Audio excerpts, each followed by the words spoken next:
I have a question to about the Indo native folks. Um, couldn't you say, or isn't there an argument to be made that those are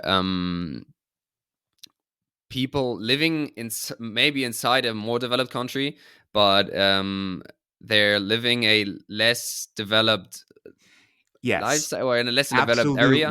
absolutely. Absolutely. The tribal lands across the country, not only are they living a more traditional way of life, they're also living largely without electricity or even plumbing in some cases.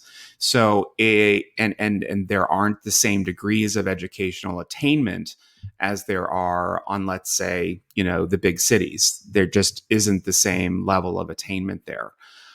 They also tend to be poorer than the country on average. So, yeah, they are a different place. They are a nation within a nation. Um, but I point to them because even within these, let's say highly developed countries, there are still pockets that remain traditional, despite the modernity that surrounds them. But is then the high birth rates are the is the reason for that? The more the greater community experience, I would call it, or is There's it a greater community that they're experience. still working? Yeah, there's greater community experience. Like Hillary Clinton said, it takes a village to raise a child. They still have that traditional structure, but it also comes with a lot of negatives too. Okay. So there's a high mortality rate among children on tribal lands. That's the Mm. way society used to be too. Um, Children don't die the way they used to. 100 years ago, a child born in this country had a 1 in 2 chance of making it to adulthood.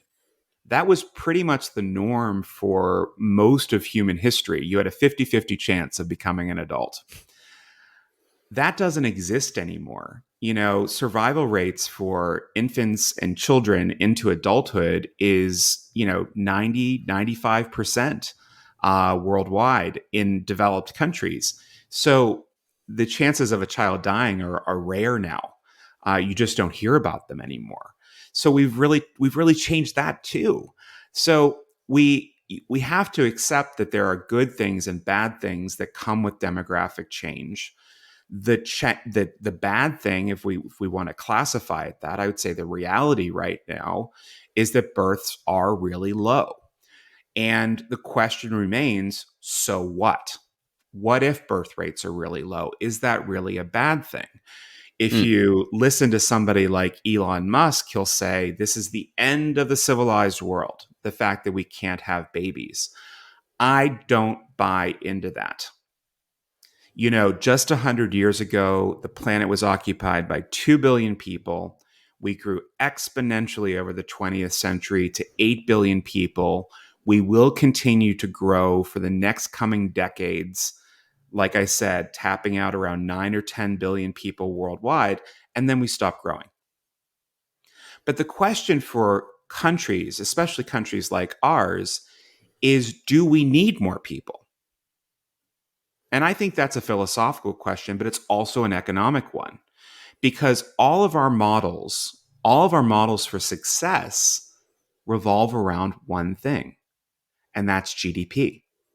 Is GDP growing? Is the economy growing? Are we seeing more people having more resources, more money in particular? That's been the way we measure success. But in a period where populations are plateauing or even declining, is success purely measured from a social level by economics? And I don't know if it necessarily is. Hmm. So there are two things that are happening right now that I think are really quite compelling. You have some nations, the Nordic countries are looking at this, Finland in particular. New Zealand is also looking at this well.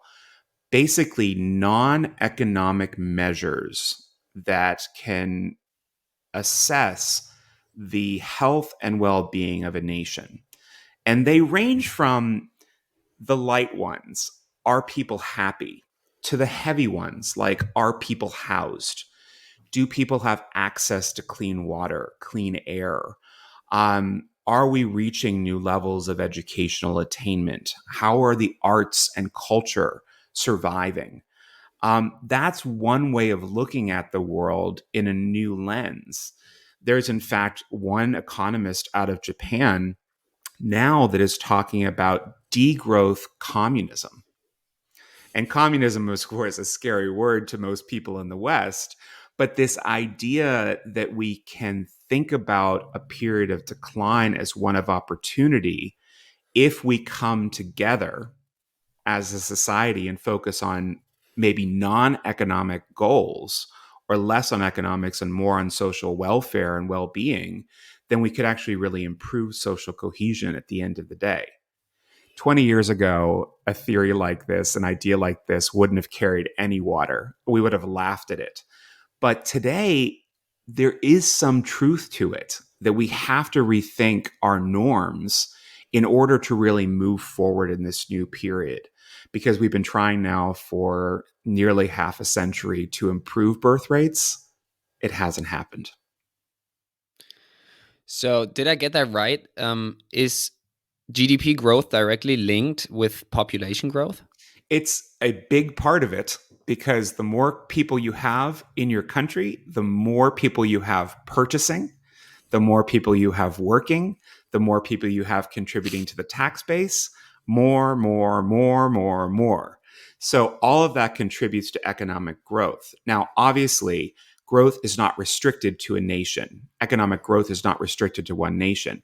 So Japan's economy grew at a rate of 6%, I think, in the last quarter, yet their population is declining. Well, why is it growing still?